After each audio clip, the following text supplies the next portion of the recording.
খাগড়াছড়ি ও গুইমারায় পাহাড় থমথমে আতঙ্কে মানুষ।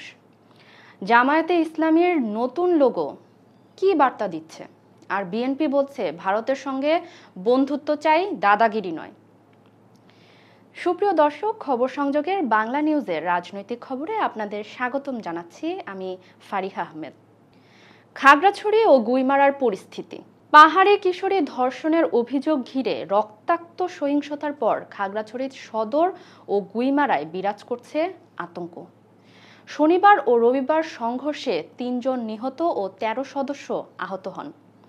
এখন সর্বত্র নিরাপত্তা বাহিনীর কড়া টহল, তবুও নেই স্বস্তি।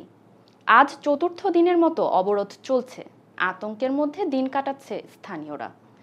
যুগ্ম ছাত্র জনতা অনির্দিষ্টকালের অবরোধ ঘোষণা করেছে। জামায়াতে ইসলামীর নতুন লোগো।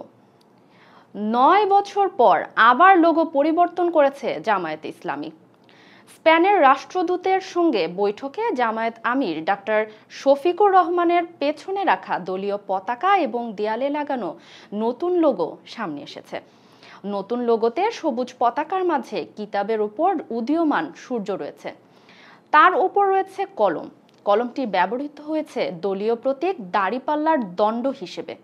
কিতাবের দুই প্রান্ত থেকে একটি অর্ধ পরাবৃত্ত রয়েছে, যা প্রবেশদ্বার অর্থে ব্যবহৃত হয়েছে। জামাত বলছে সমতা, মানবিক মর্যাদা, দুর্নীতিমুক্ত সমাজের বার্তাই ফুটে উঠেছে নতুন লোগোতে।